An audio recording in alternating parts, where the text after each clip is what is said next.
All right, good morning, guys. How you doing? Back again. This time I'm prepared. This time I have my laundry. For the most part, I'm spending my 34 in the truck at the yard, but I made a trip to go get my supplies. My wife was awesome enough to meet me halfway in the Springs so that I could grab supplies for the truck. And I got a Christmas gift. I know, there's like no pictures on it, so it's like, what the hell is that? This is a gel memory foam mattress topper, twin size, which I'm gonna put on my bed here in a moment. Oh, I am excited. My back is excited. I've got a bad back. I've got so I got arthritis, a bulge, arthritis, stenosis, and a bulge, all right here in the lower lumbar region of my back. And it is painful, and it makes my life a living hell, especially out here on the road. So this is a very welcome addition to my arsenal of stuff for the truck. Where's my notebook? Where's my reading glasses? Where's my life? Anyway, so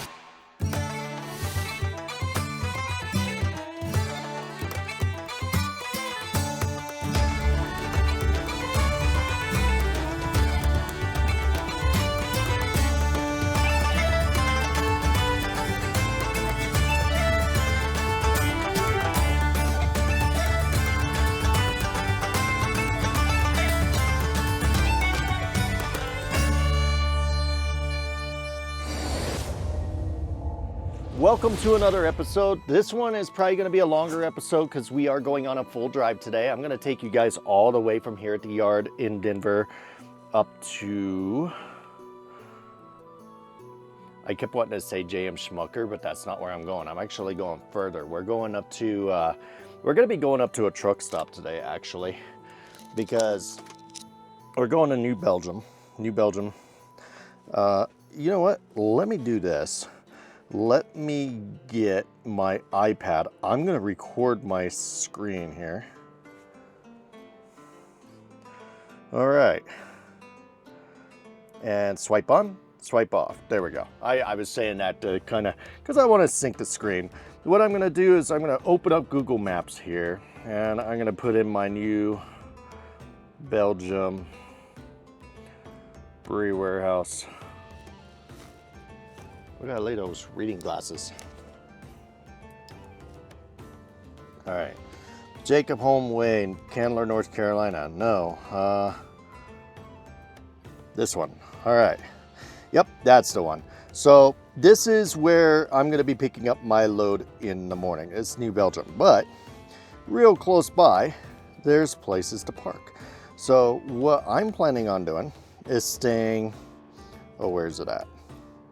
I think it's right down here. It's like only about a mile or so away. Holy smokes. This is why I hate staying here at the terminal for any length of time. There's like no internet signal here at all. So now I gotta wait like 15 years for the fucking satellite maps to do their fucking thing. Are we kidding right now? Anyway, what the hell's Johnson's Corner? I can't tell because everything's fucking blurry. All right, so there's New Belgium. I mean, Johnson's Corner is not up that way. It's got to be south. Uh-oh. Oh, where the hell's Johnson's Corner? If I zoom out. No fucking signal, guys. None. And my battery's about to die too. Let me rectify that. I'm gonna plug this in. There we go. Oh, you know what? I may change my plan. I thought Petro Travel Center was closer to New Belgium than that. But that is quite the difference. Where can I stay at that's closer to the customer? That's some shopping center. I don't think there's anything there. I do believe I could park along the street here on John Deere Drive. I see trucks parking along here all the time, so that might be what I do. I might just go ahead and park along that street and then just call it a day. Yeah, I think that's what I'll do. Because I'm not seeing anything that's truck friendly around this this area at all.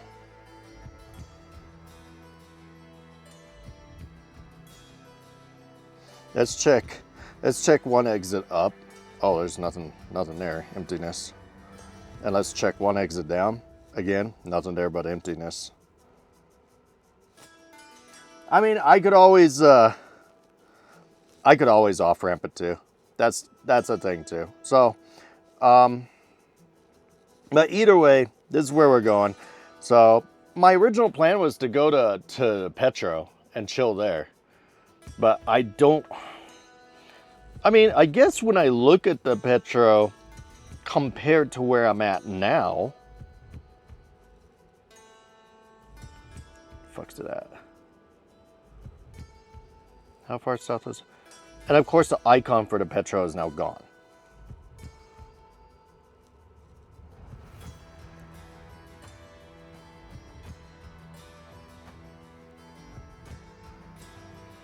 Costco holds. Where the hell's the icon for? Ah, there it is. There it is. There's that little bed icon. And when I zoom out and I compare that to where I'm at now, it is definitely a lot closer. And I may still do that. But I would rather stay as close to the customer as I can. Unfortunately, there's a Walmart Supercenter. I don't know if this is a Walmart that allows parking or not. So I'm going to open up another resource. Let me move my laptop bag, guys. Let's open another resource and take a look here. So the other resource I'm going to open is Trucker Path. This is Trucker Path. And it'll give me a better rundown as to truck-friendly places up toward where I'm going to be staying. Now, the problem is I don't know where the hell. Okay, there's the Petro. And then if I scroll up further, New Belgium's like up further. I think New Belgium's right there. Let's wait for the blurry. Yep, there it is, New Belgium Distribution Center. Okay, great. I saw it.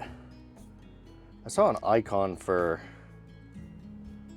What did I see an icon for? Oh, what is this? Oh, that's just a. What the hell are you anyway? Crossroads Towing and Recovery. Don't want that. But I saw an icon. What is this? Bingo! I know where we're going. Look at this. This is right up there by it. And it's literally one exit south. And I don't need to worry about being disturbed. We have a rest area, a CDOT rest area. I don't know how the phone signal will be. Hopefully I have good signal there, but yeah. Welcome center and truck parking. That is it. That is where we're going. So, all right, let me pull that up on Google Maps actually, because I'm going to get coordinates.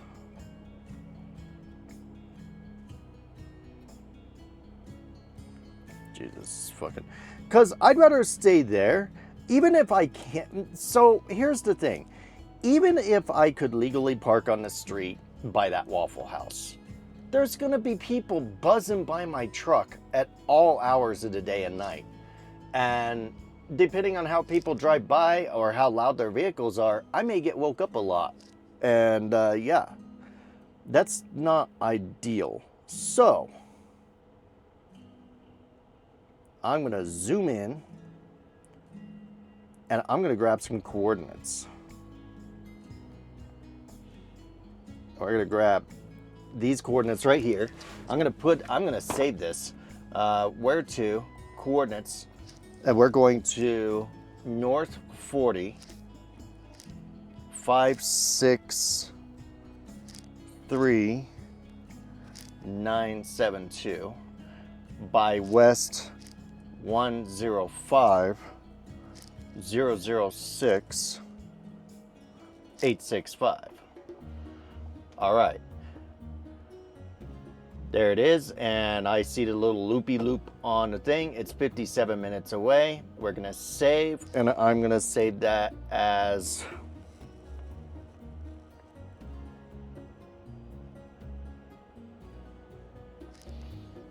BOUDRE, rest area, Fort Collins. Done. Okay, and then I'm going to back out, go to saved, go to map points and coordinates.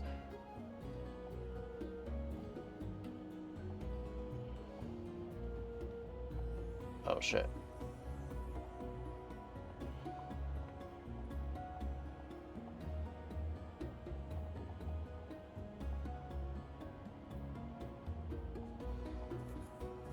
Damn, okay. Hold on.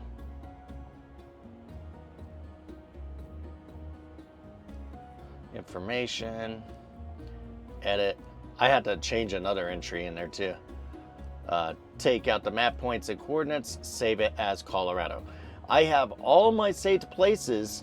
So how I save all my places in my GPS, I save it by the name of the place and the city it's in. And then the categories are all saved as states. So I can quickly navigate to a state, and then I can easily search for a customer that I go to regularly.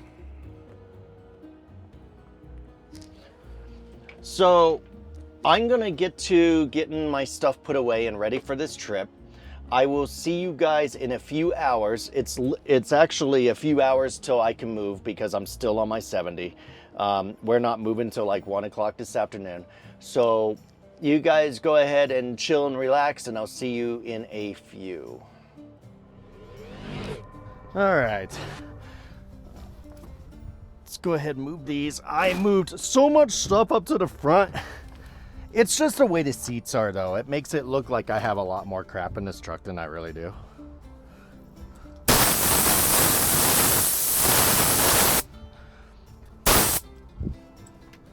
One way to clean off a bit.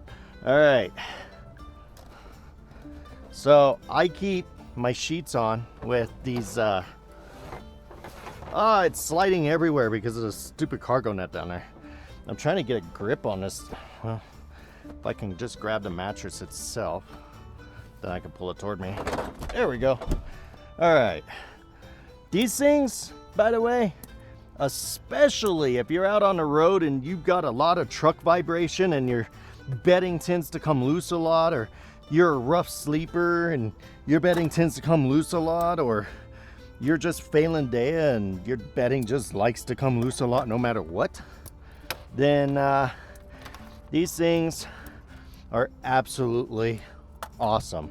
I get mine off Amazon. You can get them from Walmart. You can get them from just about any store out there too.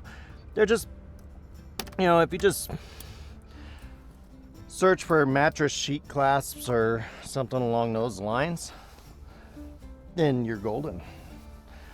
So what's going to be interesting is getting the sheet back on after I put this mattress topper on, because the mattress topper is going to be on here too. So I don't know, I guess we're going to find out how I do this. By the way, this is and this is a nice mattress too that came with the truck.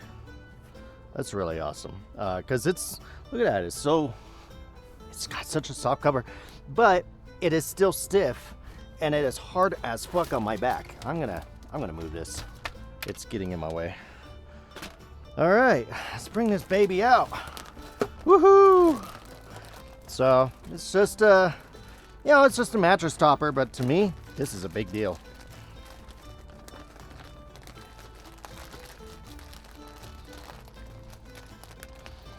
Uh-oh.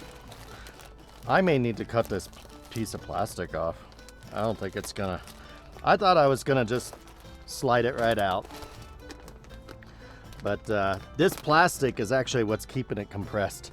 So I just hate cutting things like that because it's like, oh. And I don't know where my shears... Oh, where are my shears? Are they on here? They should be on here. They're not on here. Where the hell are my shears? I am missing a pair of shears. Oh, well, that's fucking awesome. Usually I have a pair of EMT shears on here. Oh, wait, there they are. I'm looking right at them. Holy crap. The black handle was just blending in. I usually have them here, and I usually see the black handle against the whatchamacallit, but all right. Anyway, these are the safest bet for cutting this because this will not punch into the mattress, but I could still cut this. Obviously, if they were designed to cut against somebody's skin and not cut the person's skin open, it's safe for cutting against a mattress. I mean, yeah.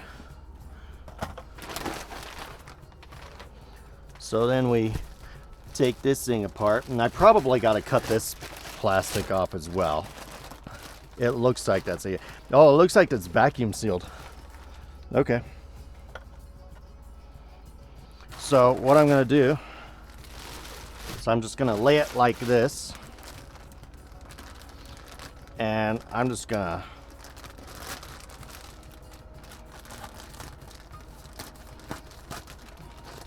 this will break the vacuum seal on it. The mattress is already trying to expand, but that's okay.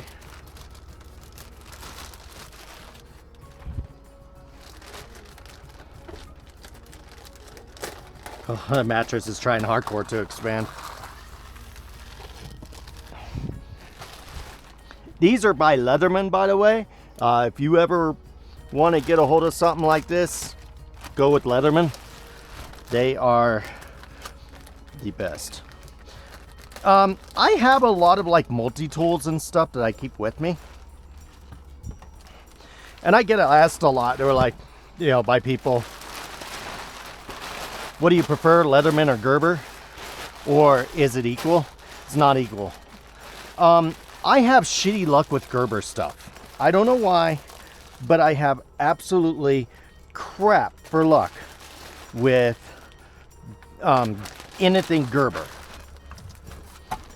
Thing I like about doing this here at the yard, I can take all these boxes and crap and put them in my car and get them out of my truck. It's got its own straps.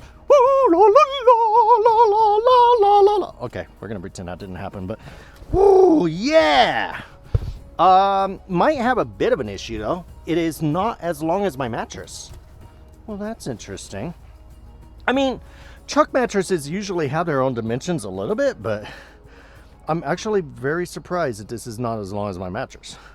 However, we will prevail. We're gonna get this sucker put on here because I am determined to have this thing at my disposal. Now, these straps look like they're kind of adjustable, so we're gonna keep the head tight, and I'll probably end up loosening these quite a bit to have them go around the ends over there.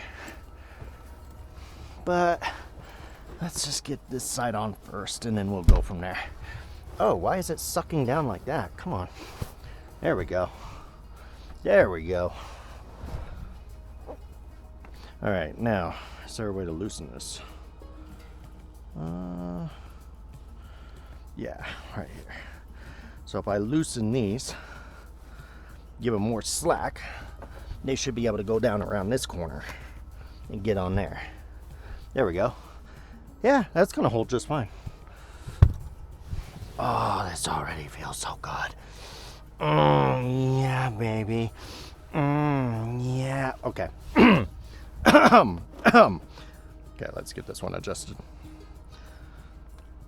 I mean, come on, you know I'm excited about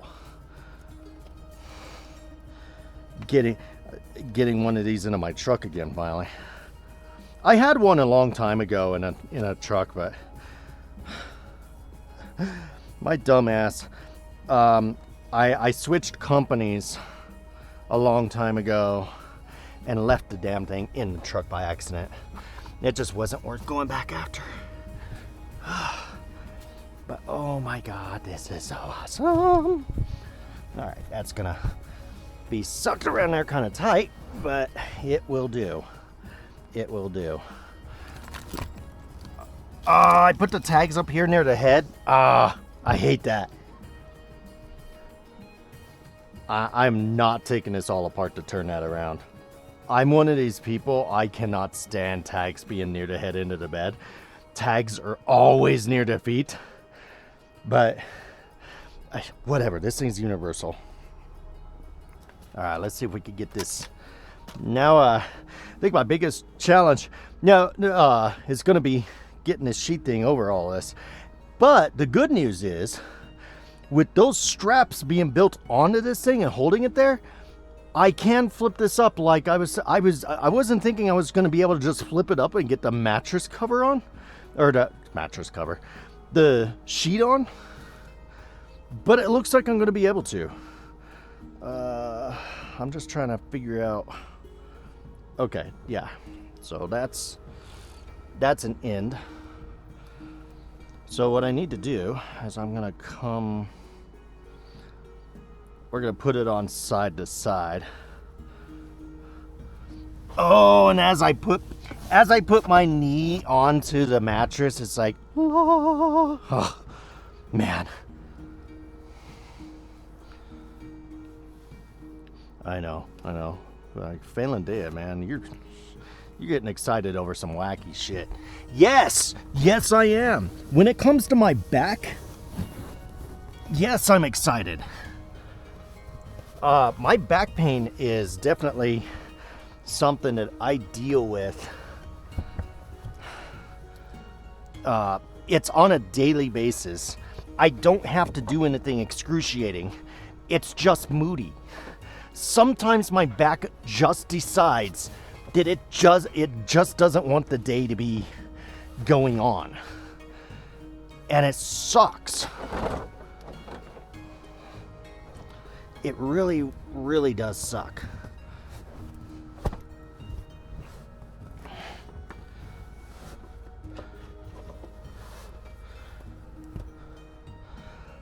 It's going to be a tight fit, but again, thanks to these things, it should stay. So I always put the one on the corner first, and then I kind of pre-stretch it just to see about where it's going to go to hold stuff in place. So we'll put a clip there, and whoops, put a clip there. I can actually move this one out a little bit, and it always takes a little bit of adjusting sometimes when I start really putting it all together, but then there it is. There's one.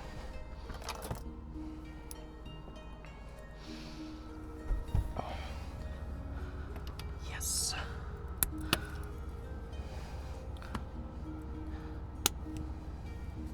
I can already see the comments incoming. Somebody's gonna crack a joke like, God damn it, I came here to watch you drive a truck, not put a fucking mattress cover on. But yeah, if you want to pop a cracky joke, well, there is the First Amendment. You're entitled. But I'm gonna tell you right now, this is trucking. This is part of trucking life. There's a lot of people out there that kind of have this thing of, oh, trucking is all about just sitting behind the wheel and driving the truck. No! That's the actual act of driving the damn thing down the highway is actually a very small part of trucking. Trucking,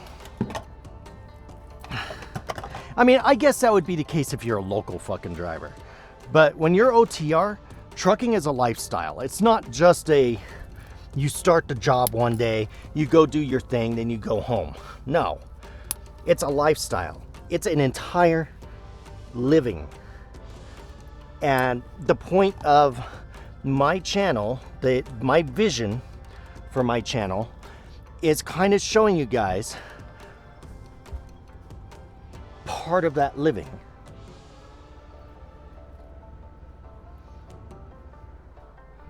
There it is.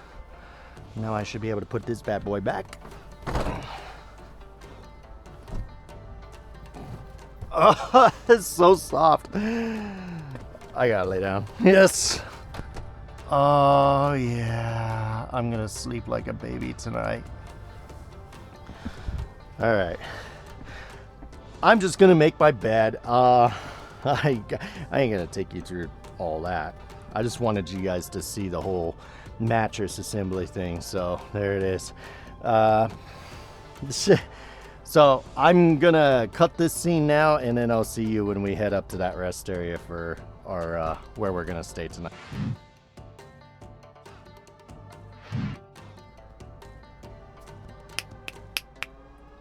But not before I show you the made bed.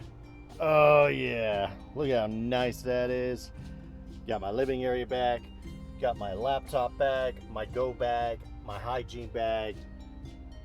Yep, this pillow usually goes under my knees so that when I'm laying back on the laptop, yeah, I'm good.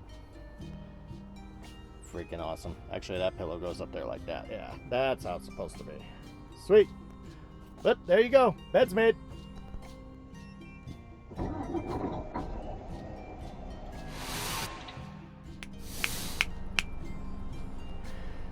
And one last look.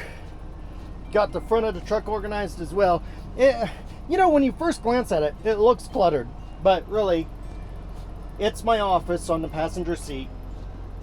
3 cases of tea, and my snack box. That's really all it is. It just looks more cluttered than it really is. But yeah. All right.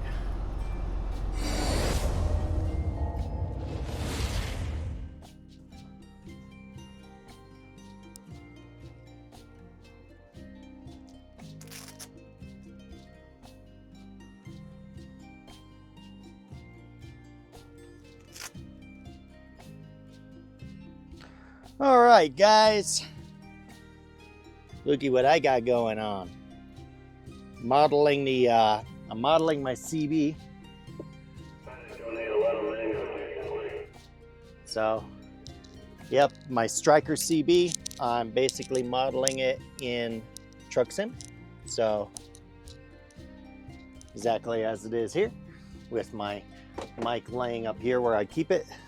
Because there's no like hanger for the mic, so I just leave the mic up there, but it stays pretty good. Anyway, we are getting ready to conclude our 34-hour break. I'm leaving my stuff lay on the bed because I am only driving for 58 minutes today, pretty much an hour. We're driving for an hour. So this will be about an hour episode. I started to do an episode already this morning, and I decided just to turn that into a short vlog because a lot happened. There's all kinds of crazy stuff that happened. So I'm gonna grab my flashlight here. In about 1 minute, this should, well, in about 1 minute, my alarm's gonna go off. So the plan is as such. I've got sort of a dispatch going already for next week. There's my alarm. So I'm basically, see this 70-hour on duty. I'm gonna wait for that 70-hour on duty to fill. Anyway, meanwhile, I'm gonna keep cleaning my glasses. There we go. What'd that do? That'll do. It's good enough. Anyway,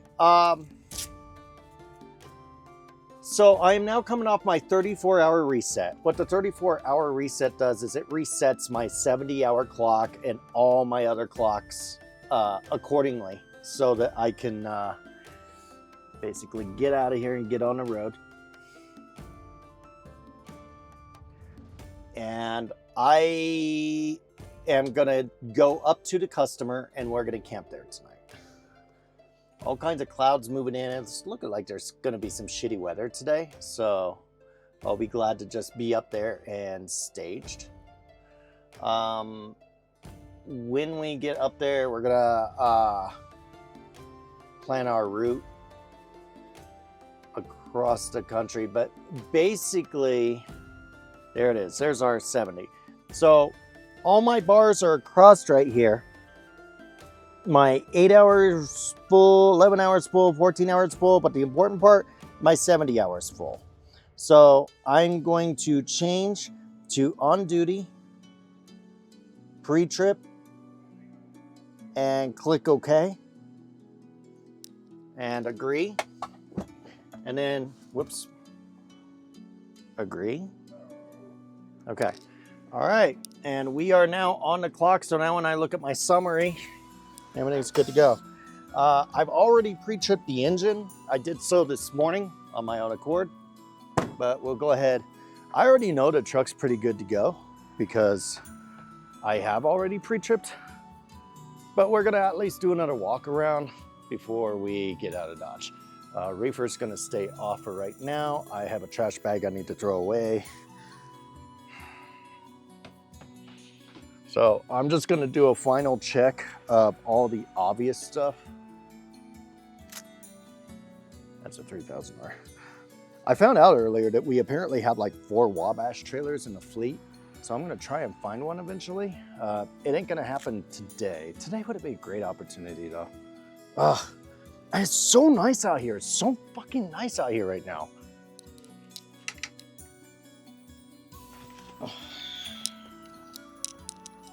3/4 tank of reefer fuel, so we are good to go there. We're not starting to reefer till tomorrow. This is not a critical temperature load we're picking up. We're actually just picking up beer.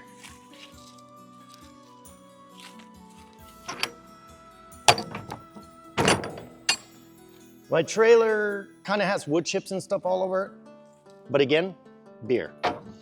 We're just doing a beer load. Since we're just doing a beer load, it's not like one of those USDA inspection crazy things that they go nuts on a clean trailer for. All they care about is the trailer doesn't have like all kinds of crap in it, which it doesn't. What the hell is that horrible noise?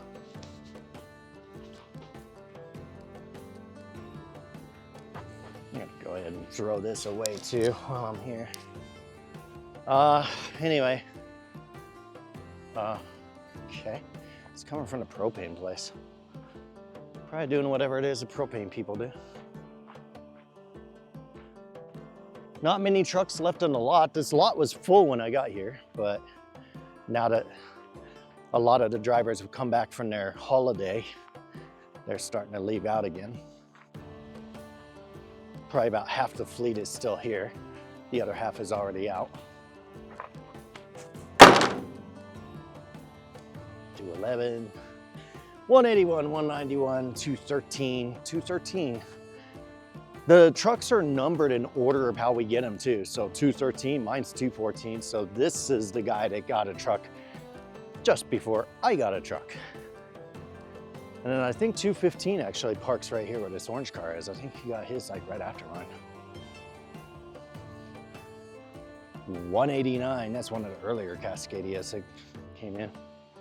Yeah, that's pretty much our fleet. We've also got trucks parked on the other side over there too, but anyway. So we are going to, turn that off.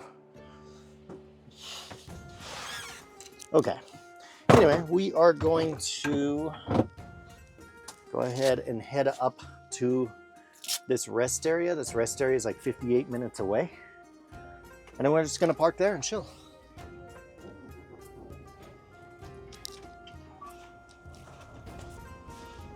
No, I don't know why I'm putting my seatbelt on. Don't need my seatbelt on for just pulling, because I gotta get out and move my car. I gotta put my car in the slot. That probably would not impress the other driver if he came in and my car was in front of his truck. Yeah, that would kind of suck.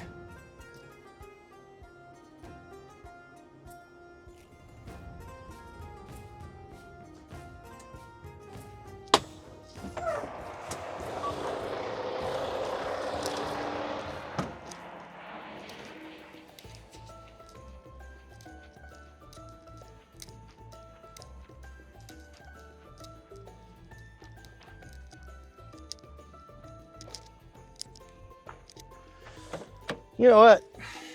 Both comfort and looks wise, I do like the Cascadias better than the Volvos. I don't know. The Volvos are too. Volvos just. I don't know. It's not a bad truck. The Volvos actually have the best transmission out there as far as trucks go, because the Volvo I-Shift transmission can pull a hill like a motherfucker. But the maintenance on them is kind of a nightmare. And I don't know, I just don't think they're as cool looking either. All right, so we check my back seat real quick. All right, lock my door, put my wiper up. I'm very disappointed in this. I just bought these wiper blades and this one is already like, something happened to it and it's like, I don't know if it's broken or what, but it actually scrapes my windshield as it operates, which I'm absolutely not cool with. I look at all these cars, I'm like one of the only ones that puts his wiper blades up, but it's definitely a lot better than coming back and ending up with blades that are frozen in your windshield because it snowed just before you got back. So.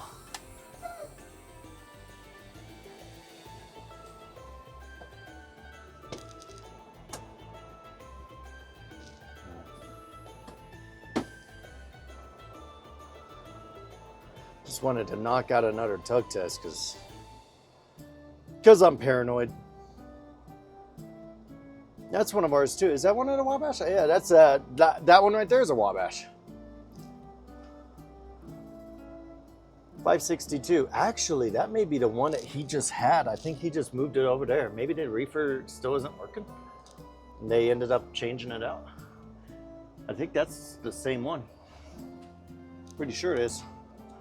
But one of these days, I gotta pick one of our Wabash trailers and do a full photo shoot of it so that I can make one for Truck Sim. I haven't hit up the Wabashes yet. Wabash will be easy though. I know I could do a nice low poly version. I'll probably be using mostly SCS assets because SCS software has already made the trailer for us.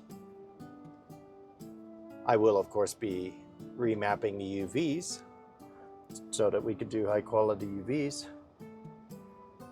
It's kind of weird. This light here looks like it's on because of the reflection of the sun, but I know it's not on because there's not even a truck hooked up to it.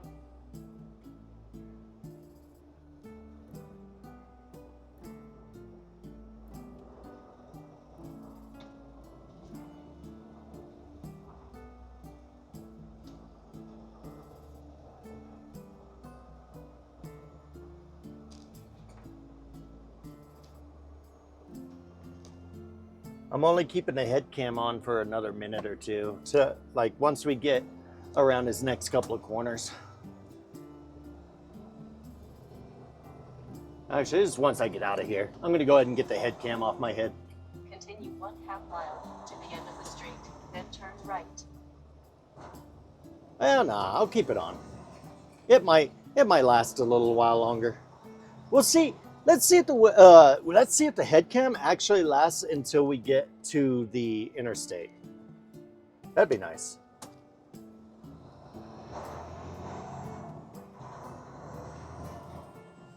At the end of the street, turn right. It always feels like I'm gonna hit that cable when I come out there, but it just barely clears the truck.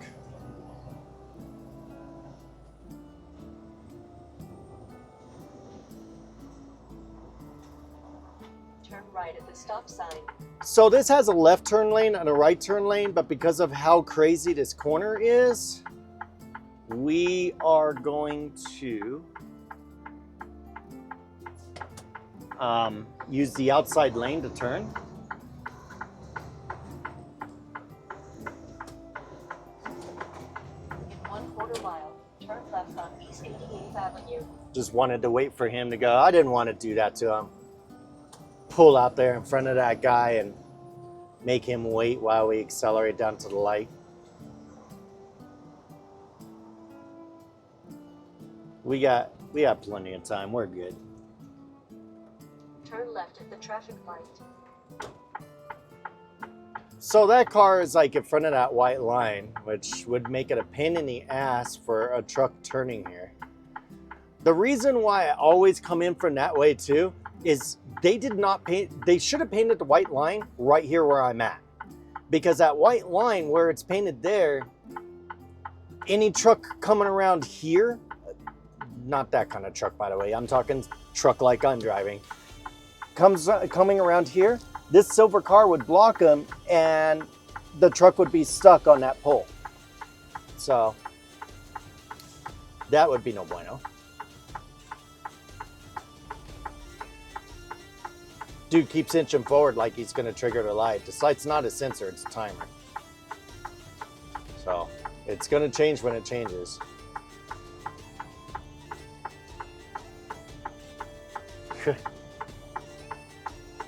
Whole line of cars behind me though. I stayed back here because if a truck did come and need to turn, he would have been forced to back up. Although, I don't know if he would have, but.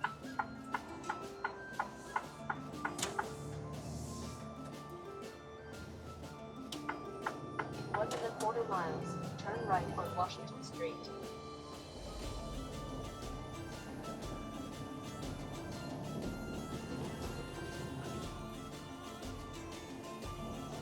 All right, buddy.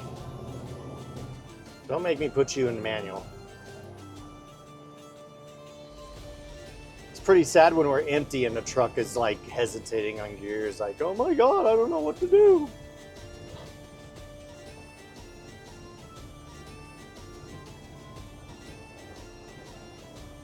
This guy was wanting to cut me off so bad. Just to go, oh yeah, I'm gonna show this truck who's boss.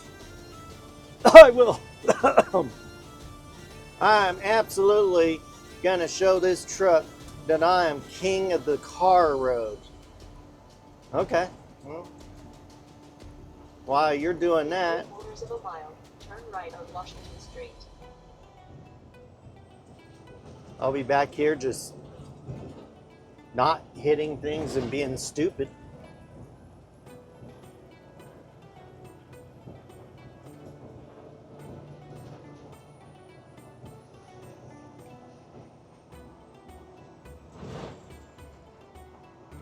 People waiting for the bus.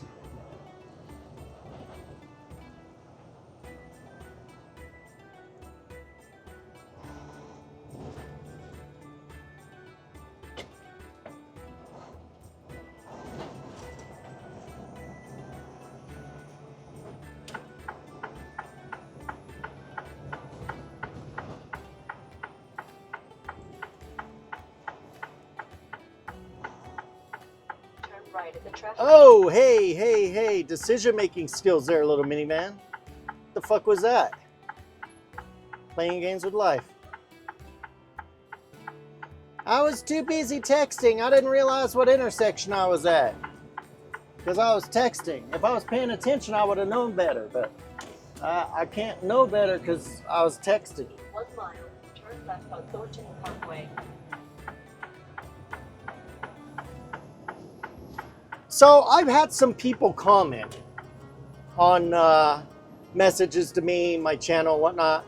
I have had comments regarding turns.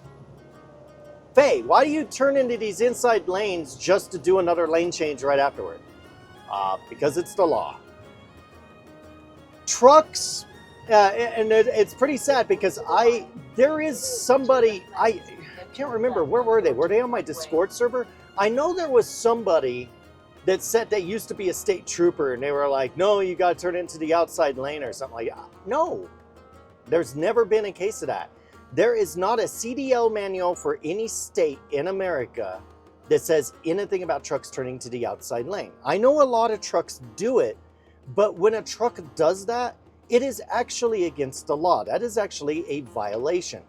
Trucks are under the same laws as cars when it comes to making turns in certain situations. Now, sometimes we have to make kind of a weird exception, like the corner a few blocks back where I had to get in that left lane to turn right because of how sharp the corner was. But that was a physics situation, okay? It was a choice of make the turn that way or dump my trailer tandems in a ditch. I kind of don't want to put my trailer tandems in a ditch. So I make the wide turn, which is why a lot of trucks do have the wide turn stickers on the back. However, when it comes to turning onto roads like this, yeah, I have to swing it wide because I am a truck. Trucks make wide turns. But when I complete the turning maneuver, I am still supposed to be in the inside lane. There is an exception, and we're looking at it right now. Okay, this is a dual turn lane. Trucks are always supposed to be on the outside lane in any dual turn lane. Dual turn lane, you're always on the outside lane. Now, because of that, and because this is a dual turn lane, I am expected to go to the outside lane over there.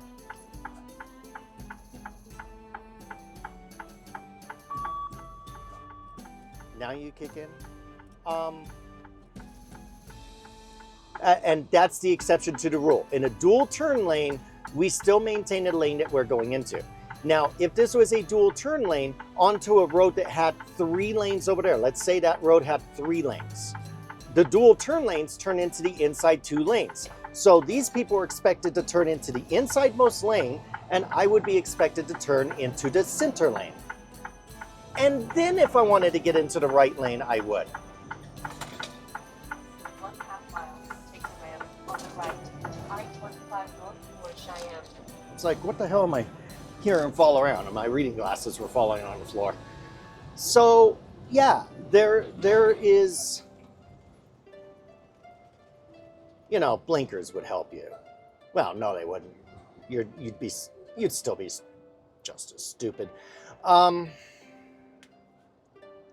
Yeah. So that's the legalities of it. We are still bound by the driving manual unless something gets put in print in a CDO manual that says specifically if you're in a commercial truck, you turn into the outside lane.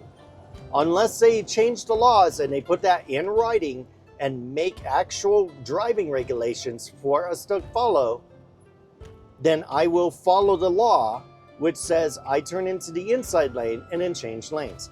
I actually had somebody call me in California once for doing that. They were like, this truck's weaving lanes sporadically, and he hung this turn, and then I started to go around. The guy said this word for word. The guy made a left turn, and when I started to go around him on the right, he ended up coming over in front of me. Yeah, because you were in my blind spot as you were coming around me. You know, he had just started trying to come around my trailer. And by the way, the front of my truck, I had it all on camera. And the front of my truck was already over the lines. Now, back then, this was with Denny Transport, and I had that camera system on my mirrors that pointed back. So I had everything on. My safety manager, he had the front-facing camera video. And so he's like, well, I saw you turn into the inside lane and then you made a lane change. I'm like, yeah, because that's the law. You're like, okay, well, and then he's like, just saying, somebody called you in for, I guess, almost hitting him. And so I showed him my camera that had the rear-facing mirror cameras. And he saw what the guy did, and he's like, oh, yeah. Like, it was an open and shut case.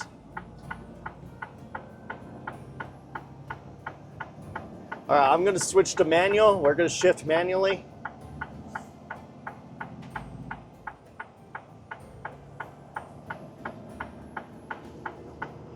Of course, this guy's going to zip over. Continue on I-25.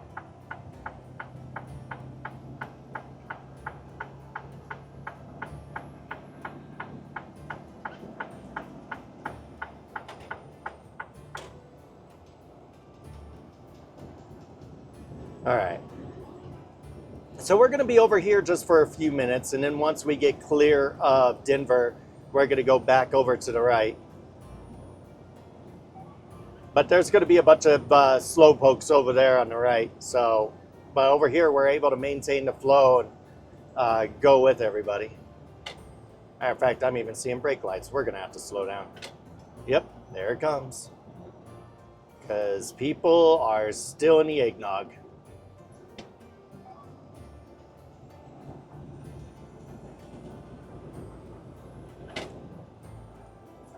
What is up with all the braking going on here? What's going on? Up there is moving kind of smooth, but back here everybody's like playing slinky dink.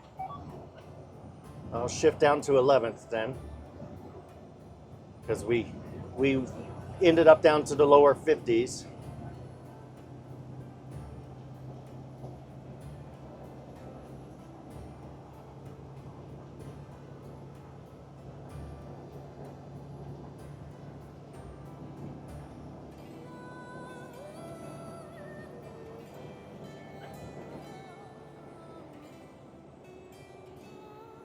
No, with the way these people are driving, I'm just going to stay in 11th for right now.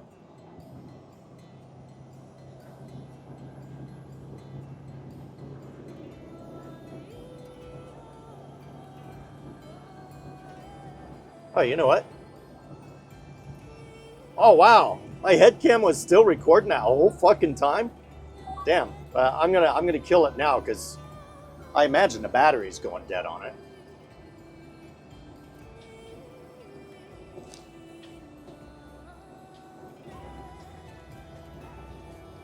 We'll get it onto its little charger here.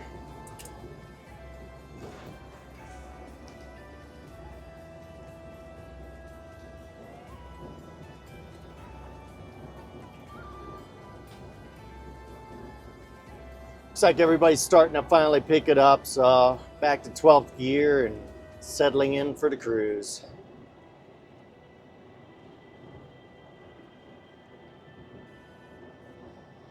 I thought for sure that car was going to cut me off.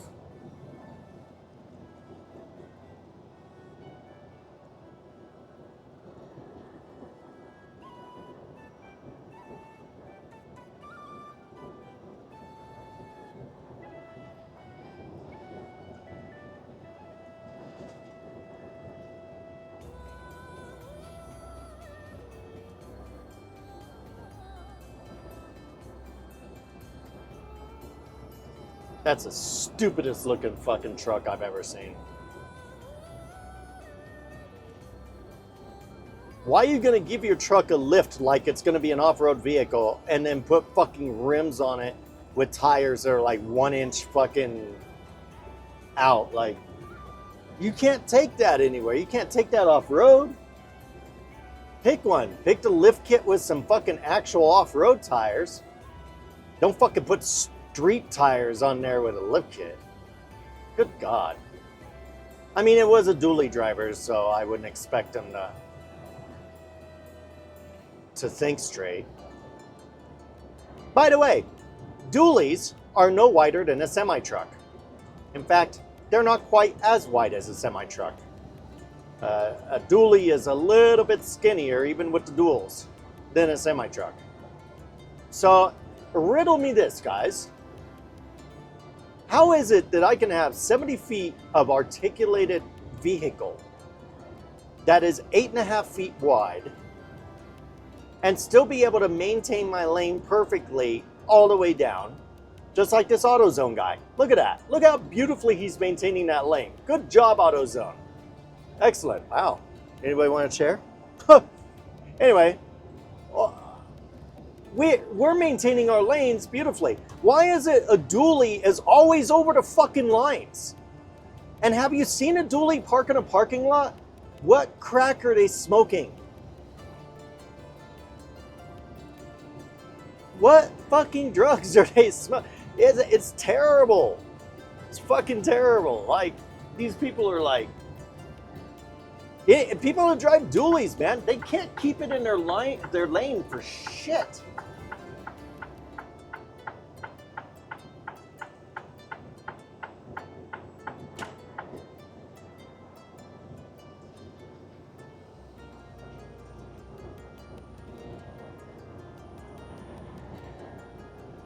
If I'm going over the line, it's either A, because I'm changing lanes, or B, because I'm out on a two-lane direction on a 4-lane highway.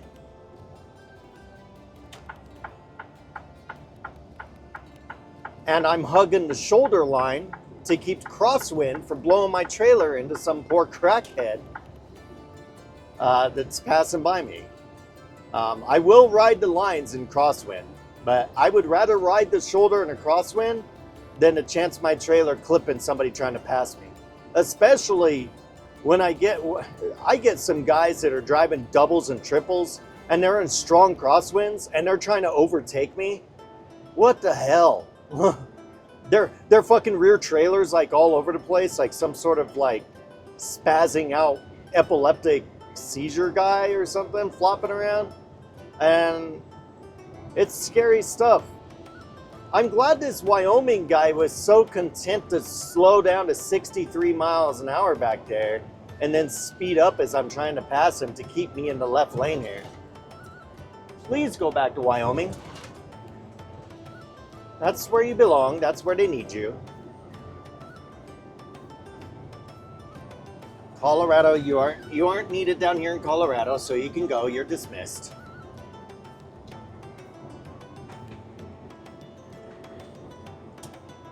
And then we got a Knight and a Swift up here drag racing each other in the right 2 lanes, so I guess I'm just going to stay here for another minute. I feel bad too because the speed limit's already 75. I want to get over there, but look at this mess.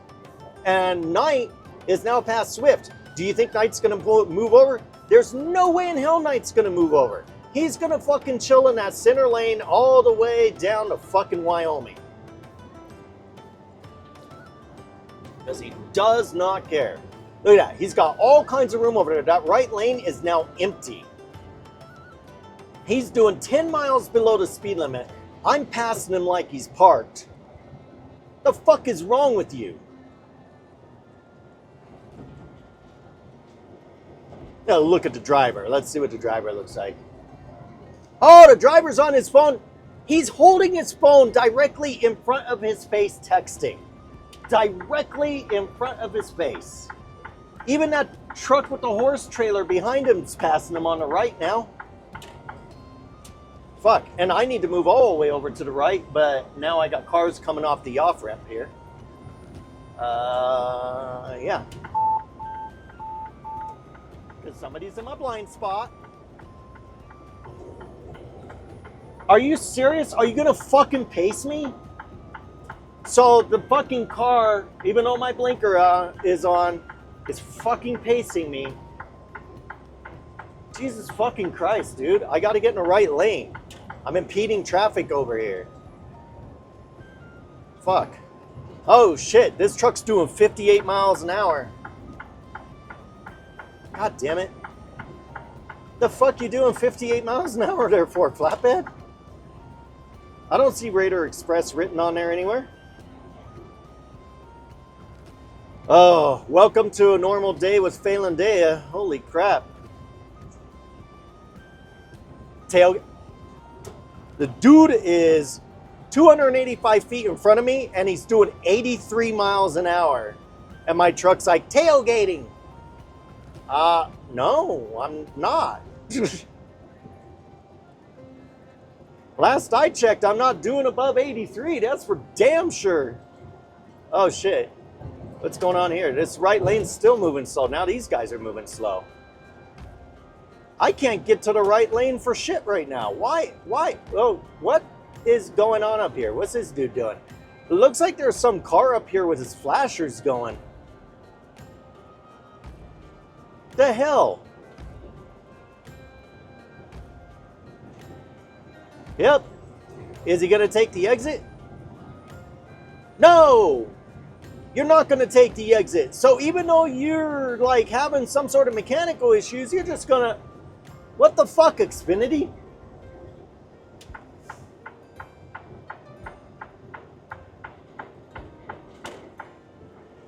Guys, if you're having mechanical issues and you can't keep highway speeds, when an exit comes up like that, get off and take the back roads.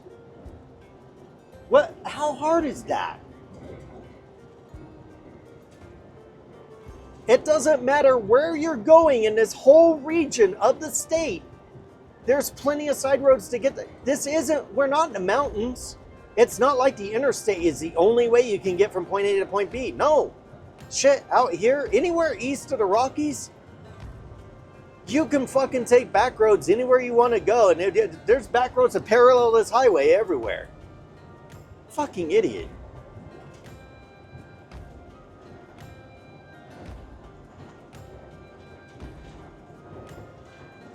Hopefully you guys are having as much fun watching this as I wish I had driving it. Yeah, you know what? It's not a bad day though. I mean, I'm having a 1 hour drive day. I'm driving one fucking hour today, and that's it. I'll take it. Hello. We got, this person's doing like 55 in a 75. Ugh. Trump bumper stickers all over a rusted out fucking... Jeez. You know, I've noticed that, and by the way, I'm not picking any sides here. Politically, I'm neutral because I fucking hate all of them. So it doesn't matter if the bumper sticker says Clinton, Bush, Trump, Biden, whatever. It just seems like anytime I see a car that has political bumper stickers all over it, they're a nuisance on a highway. What is up with that? It's like, you ever notice that? There's certain car brands that whenever you come across them on a highway, it's like they don't even have a driver's license and they just grabbed a car and they're teaching themselves how to drive as they go. But the same thing seems to go for political bumper stickers. Like, I voted for this. Great. I voted for you learning how to drive.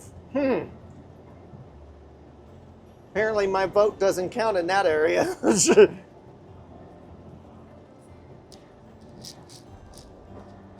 But yeah, I will reemphasize it again. I don't take political sides. I think they're all corrupt.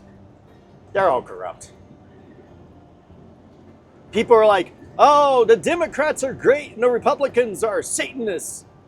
And there's the other half of the people like, oh, the Democrats are great. Or, yeah, what did I say? Oh, the Republicans are great, Democrats are Satanists. Oh, the Democrats are great, the Republicans are Satanists. And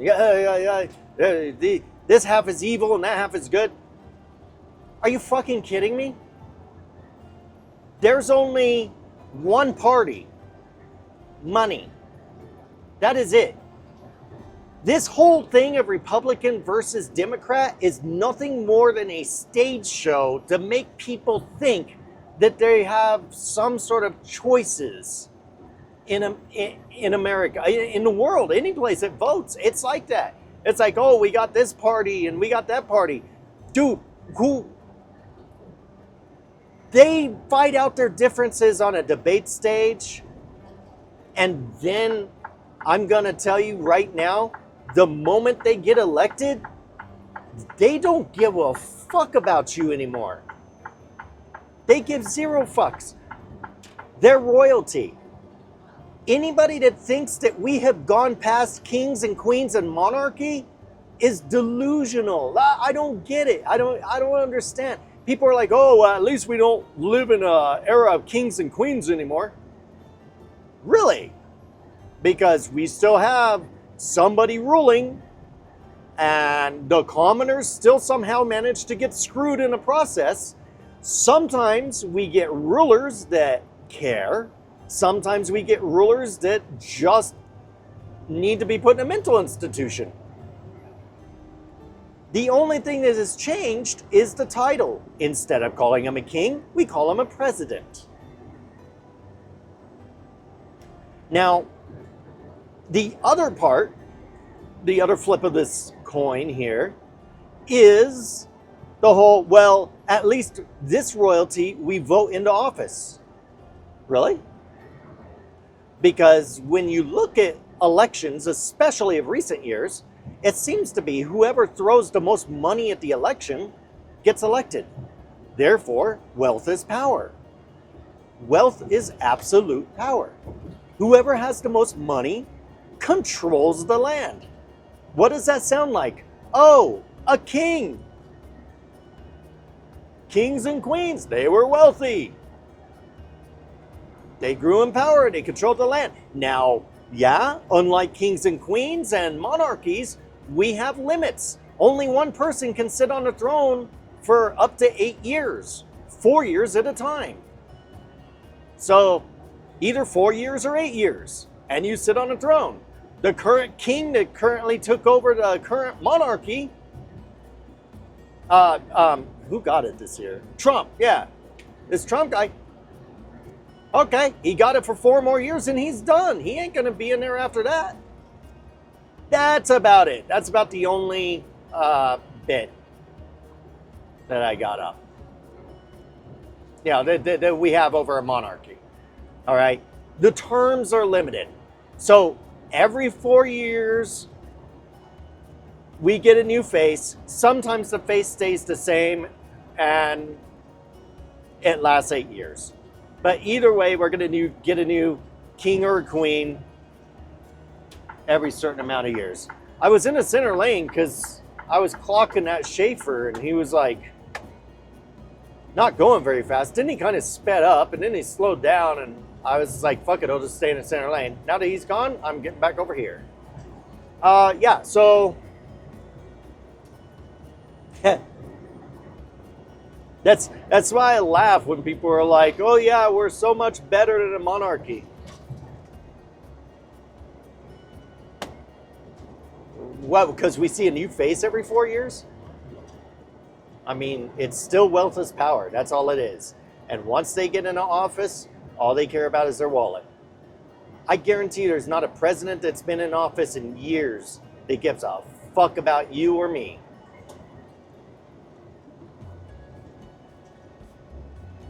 They got there because they wanted the power. I'm so glad I don't have any important roles in life. I'm not a public speaker. I'm not a famous person. Hell, my YouTube channel here is not even famous, and it's not gonna be. Why?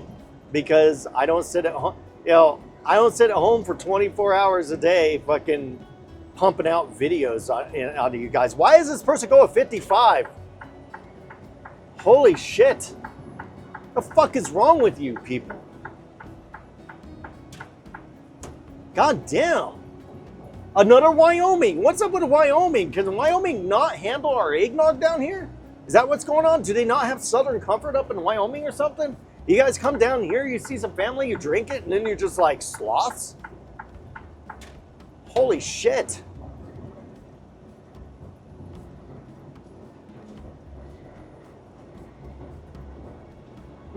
But, oh man. Okay, it makes me wonder, does he do 55 up there in Wyoming where his speed limit's 80? When you're on the interstate in Wyoming, the speed limit's fucking 80 miles an hour up there. Jesus. You'd think Wyoming people would drive faster.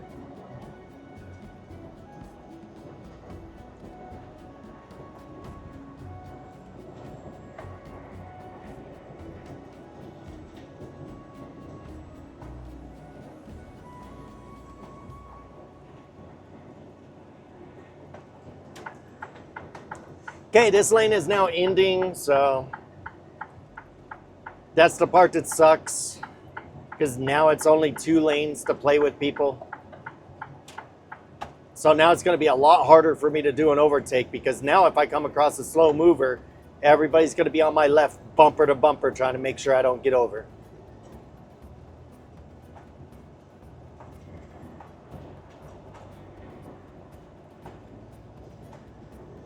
Only 25 minutes left though. Well, 25 miles. I'm just rounding it, you know.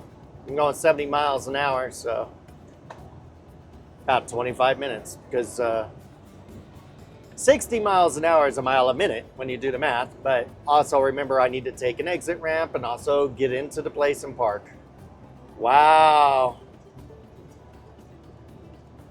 Your stupidity is fucking impressive.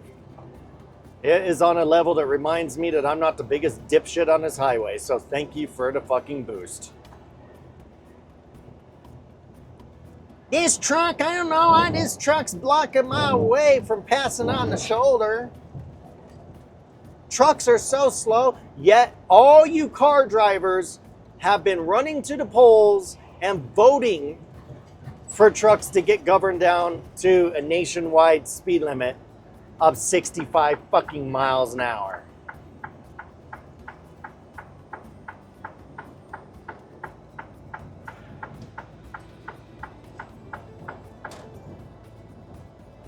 Crackheads.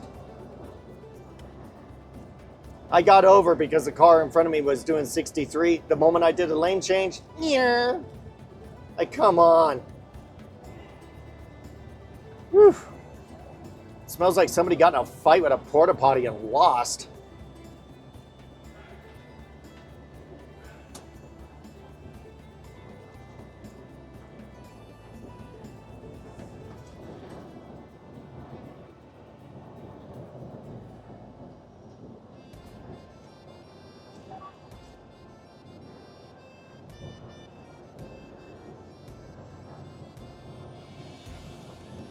It's like these two SUVs, I bet they're with each other.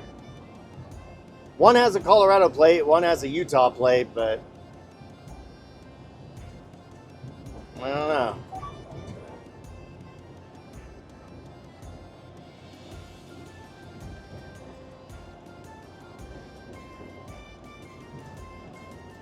Typical Lexus though. Now that I'm getting ready to pass him, he's like, oh no. It's a construction zone and I'm skittish, but I can't let this truck pass me. We can't let this truck pass. I've got to go just enough speed to where I'm matching him. Oh, there's a car coming up here. Why is this car going slow? Now this truck is passing me. Oh my God. Lexus drivers are all the same. There's something about the Lexus logo being on a vehicle that makes the driver so ego-filled. And I don't get it because it's not like it's like some crazy fucking, like, it's not price pointed outside in the wealth range. Like, anybody can get into a fucking Lexus. My credit is shit. And I could get into a Lexus right now if I wanted to.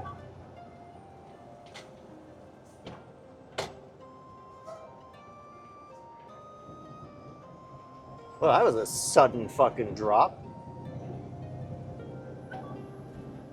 The hell happened here? Everybody just all of a sudden was like, oh my God. I bet it's these people up here are fucking afraid to pass this truck. Like, oh no, there's concrete barriers on both sides and there's a truck. Oh my God, heart attack. What's more ironic is that blue truck that was in such a hurry to pass me, and he passed me on the fucking shoulder and then cut me off. He's right in front of us. He didn't make it very far, did he? You car drivers that think you fucking make it places just because you fucking zip around two cars a few miles back. I don't know. Somewhere in their brains, they tell themselves, they're like, oh yeah, I'm doing good now. I passed a couple cars, so I'm like way ahead of schedule. No, you're not. Dude, Kia passed the truck. See, this Kia slowed down. This Kia's like, oh my God, I can't pass this truck. And now the truck's putting on his brakes, so I got to slow down too. Like, argh. And see, now people up there are slowing down anyway, so.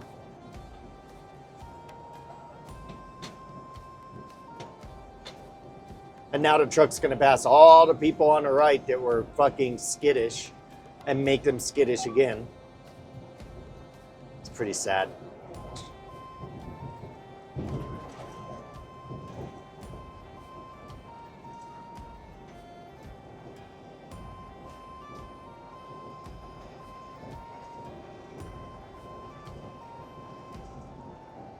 Truck's taking the exit. I was going to slow down a bit because he was coming right up on those trailers. I was going to let him over, but he's taking his exit, so we're going to come right up on by.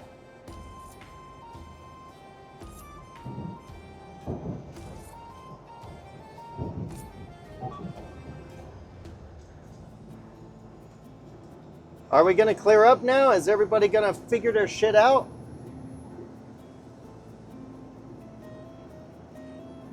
I don't know if that horse trailer's speeding up or not.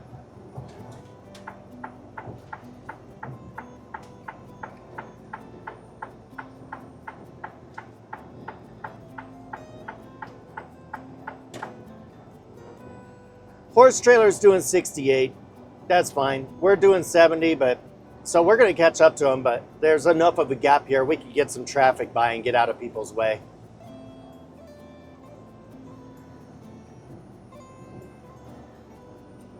I do try to be courteous wherever I can. It just doesn't always work out because, I mean, traffic gets so impatient, and then sometimes in their impatience, they actually make it to where I'm more of a hindrance than a help.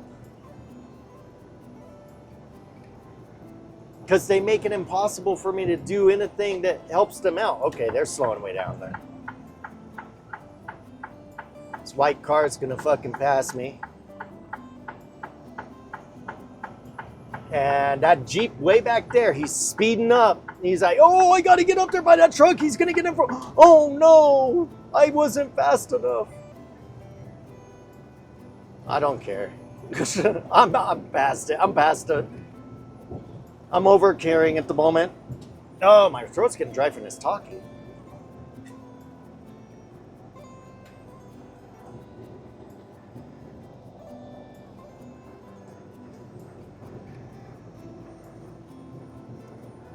Didn't this guy pass me near Denver, or was that another trailer? I think that was another. Oh, you know what? It was a white horse trailer. So, yeah, this is a different person. It's a different truck, too. Oh, but he's going to do like trucks usually do. Oh, no, there's a semi-truck getting ready to pass me. Fucking crackhead. He's okay putzing around until a fucking semi-truck gets ready to pass him. Then his ego kicked in. He looked over, he saw the nose of my truck. He's like, oh my God. Ah! Ah! The voice might have been different though. I don't know. I don't know what his voice sounds like, so.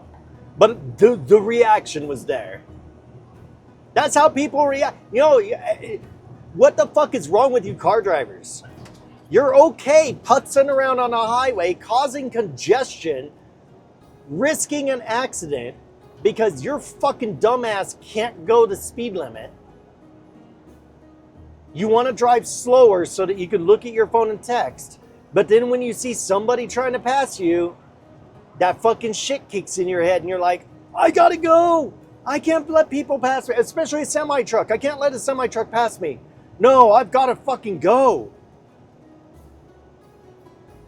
This was plan A, by the way. We were gonna stop here. This was where I was gonna spend the night last night.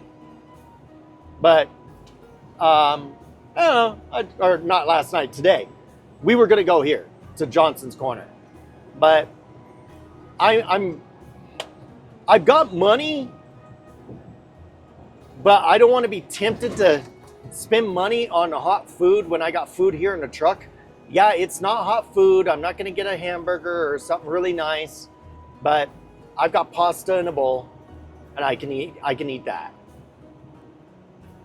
There's no point in like, yeah, now that dude's in the left lane, like, oh no, there's a truck in front of me. I gotta pass him too. You know, it wouldn't surprise me if his dumbass passes that guy and then gets in the right lane and slows down again. Oh, the dude took the exit anyway. The tanker did. Fucking, the truck with the trailer's not even using his blinker. He hasn't used his blinker a single fucking time. But, I mean, it doesn't matter if you have a trailer or not. Okay, you're in a pickup truck, that makes you a car driver. You're a car driver along with everybody else. And car drivers don't use blinkers. If you see a car using a blinker, It's because that person either was or is a truck driver. That's just all there is to it. Or they're fucking a truck driver, or they're a truck enthusiast. Somehow, trucking is a part of their life, whether they're a fan of trucking or something. But that's the only people that you will ever see using a blinker on the road.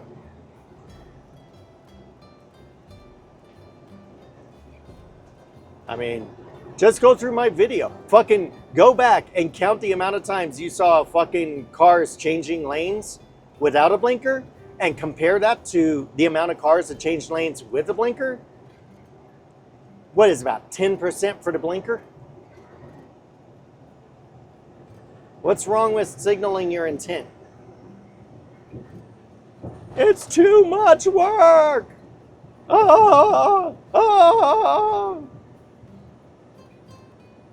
I know. It's supposed to sound like a panic sound, but it sounds more like Tarzan on mushrooms. Or what I imagine Tarzan would sound like if he was on mushrooms or acid or something. Heroin? Something. I don't know. Tarzan on drugs.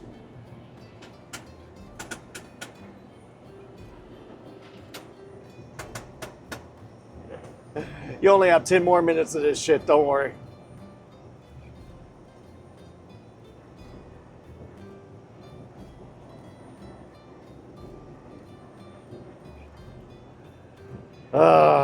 Fixmyconcrete.com. And the sign has so many fucking glitches on it. How about fixmysign.com? That'd be ironic if like the next digital image that came up was fixmysign.com and the sign was all fucked up. Are you kidding me right now? Are you guys going to accelerate to... No? No? Yes? No? Really?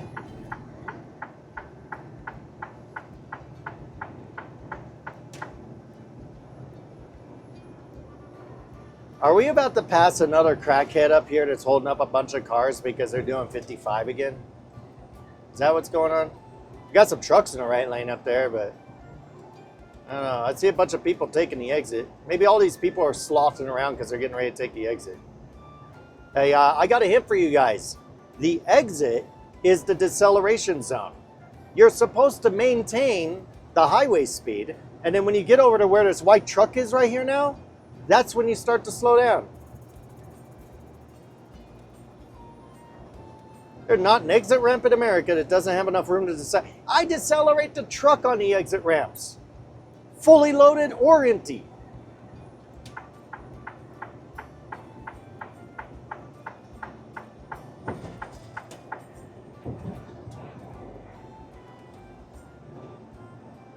Come on.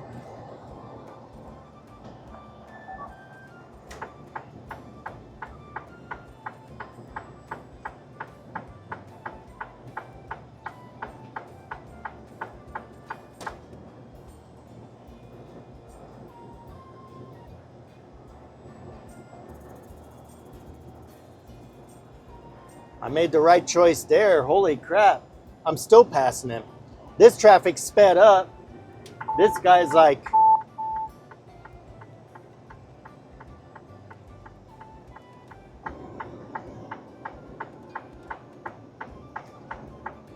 Now I'm seeing brake lights up here, but I want to get some more people by. I don't want to be in the left lane forever, even if I have to slow down for a second or two and then do another overtake. I do try to get people by. If I can. By the way, speed limit is 75 here. Okay? I'm in a governed semi-truck. If you're in a car, and I don't care if you just came off an on-ramp or what, I don't care. If I catch up to you and I pass you completely, you are impeding. There's stuff going on the shoulder up here. Get over. Those streetcars are not going to change lanes. They're just going to stay there because they're dickheads. They had plenty of room to get over too. There's nobody next to him. This car can get over right here. Think he's going to? No. Because why? Why be courteous? Courtesy is fucking stupid, I guess. And then I had somebody else pass them with plenty of room to get over, and then he started to try to pass me on the right. Yeah, you think I put up with that? No. Guess who we just cut off?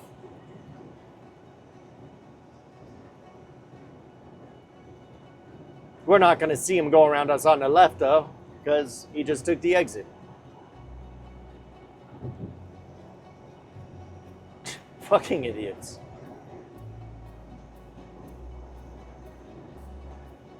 There have been times where I'm behind a very slow-moving semi, and I'm coming up on them, and I'm going to overtake them, and I see somebody on the shoulder up ahead. I will slow the fuck down and flash my headlights and get that truck over. If I had to slow down, whatever. But at least we're getting over and not killing somebody on the shoulder. But you know how car drivers are. Car drivers are sovereign citizens, basically. Car drivers are pretty much part of the sovereign citizens movement. You ever hear some of the crap that spews out of their mouths? Oh, I'm not committing a crime because I've not killed anybody yet. What?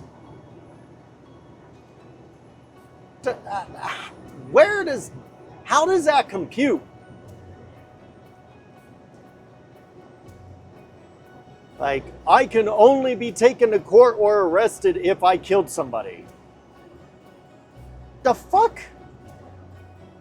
What crack are you smoking?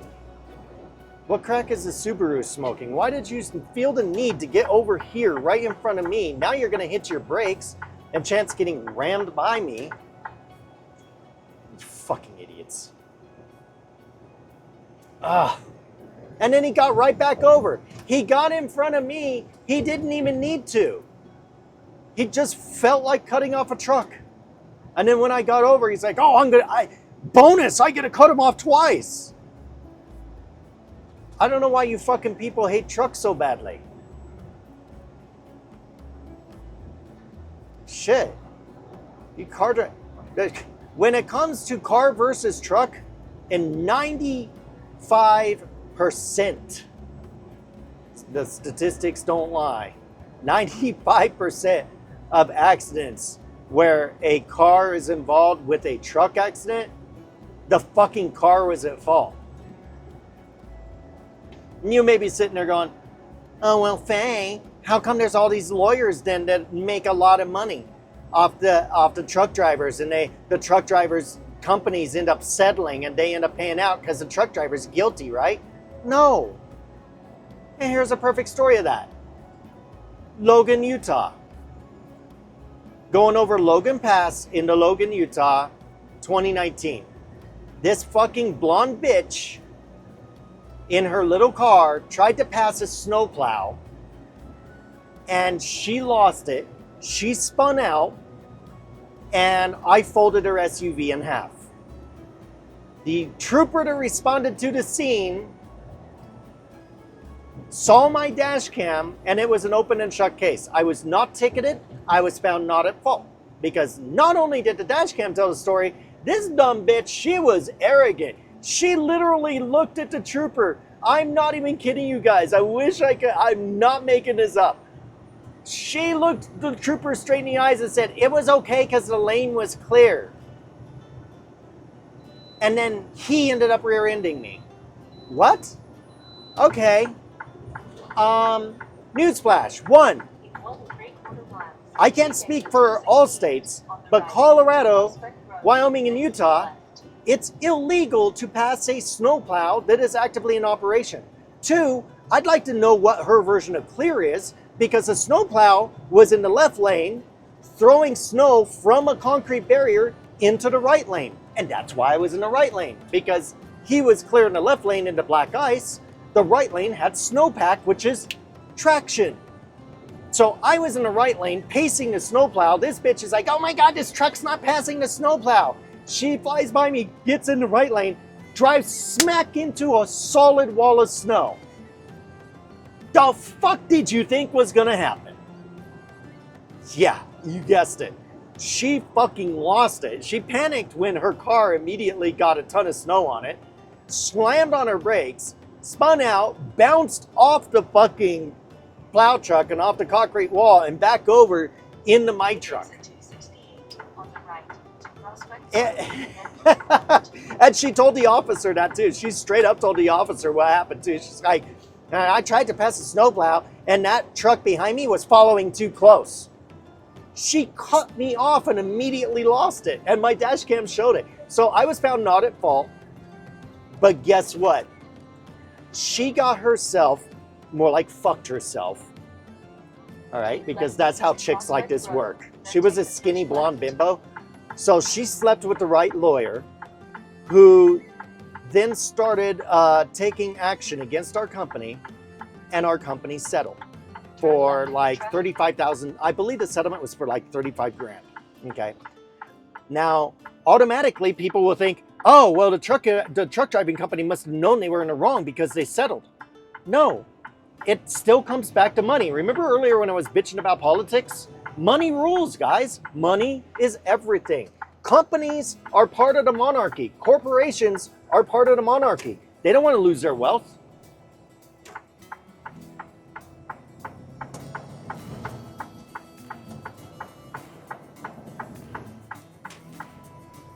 So when the bean counters calculated the cost of how much it would cost to hire our own lawyers and go to court over this bullshit, and also, let's not forget calculating the actual likeliness, because here's the thing. Say we got fancy lawyers and we went to court, okay, and we won, all right? But then, usually as part of a court case, whoever loses usually ends up with the lawyer fees. They're like, they end up getting countersued for the fucking legal fees, okay? What is the likeliness this blonde bitch was going to pay back any of that if we won and successfully countersued her for the cost? It wouldn't happen. It would never fucking happen, guys. Okay? So our company actually decided it was cheaper just to give her 35 grand and tell her to go fuck herself than to deal with all the fucking crazy Karen bullshit. It sucks, but that's the way it works. Now, you guys want the icing on the cake, don't you? Again, I'm not making this up. I got it. I got it all on video. This shit happened. Oh, fuck. I just went the wrong fucking way. Oops. I was supposed to go that way and then come in this way. I'm a dumbass. But that's okay. I'm a dumbass that's about to park because the parking lot is empty. I didn't see the wrong way sign until I was already into the turn, and by then it was too late. Oh, I'm sorry, guys. That was a dumb shit move, but whatever. Anyway, gee, I hope we can find parking here. There's like no signal here at all. I don't know if I want to be here. We may actually go park by the customer anyway. I don't know if I want to be parked where I have no fucking... I have 2 bars. That's...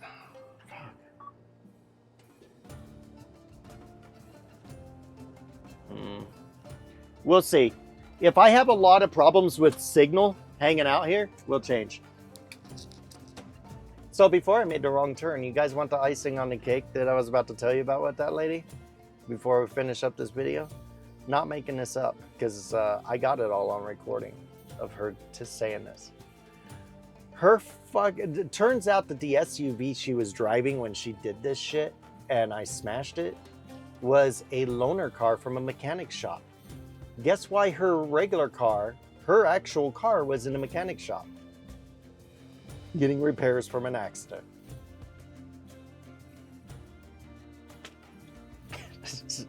These people, I don't know, but whatever. She was skinny, she was blonde, she looked like one of these people that would look great on her knees in a fucking porn movie. That's probably why she was able to get the lawyer she got, the fucking 4-star company, to settle, even though legally I was not at fault and I even had the dash cam to prove it. So does the dash cam save you from fucking legal fees and stuff? Probably not. And it doesn't save you from losing an exorbitant amount of money. But at least it saved me from getting a ticket, because the trooper took one look at my cam and was like, she's a dumbass. I'm like, yeah, she is. He's like, yeah, you're good. You call, you arrange your tow or whatever. I'll stay behind you with my lights on until the tow truck gets here so nobody hits you. And you know, because I was stuck in the lane. There was no shoulder. It's one of those highways that, yeah. So anyway, that is it for this episode. Nothing big about it. Just a drive from Denver to Fort Collins. Welcome to Fort Collins. And I will see you guys in the morning. Maybe in a little bit. If you see the ending credits now, you know I stayed here. But if you see me driving all of a sudden here, oh, I was like, what the fuck? I thought I heard a siren, but it was just somebody squelch on the CV. So yeah, then you know I moved. Because if I decide to move, if my internet sucks so bad that I can't get a signal, I will move. I'm not going to sit here all afternoon and all night with no signal. Fuck that. I'll go on up there. But we'll see how it works out. Meanwhile, this will be my attempt to say good night, guys. Stay safe, and I'll see you in the morning.